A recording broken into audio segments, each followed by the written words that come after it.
E commerce boot camp सिर्फ उन लोगों के लिए हैं जो डिजिटल मार्केटिंग एक्सपर्ट्स हैं या वो ऑलरेडी ई कॉमर्स कर रहे हैं।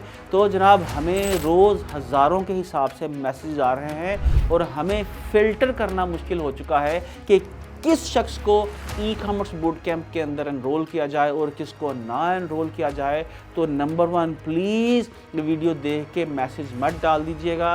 ये प्रोग्राम उन लोगों के लिए है जो डिजिटल मार्केटिंग के किसी एक ट्रेड के अंदर भी स्पेशलाइजेशन रखते हैं या ऑलरेडी ईबे, अमेज़ॉन और एटसी के ऊपर बेच रहे हैं।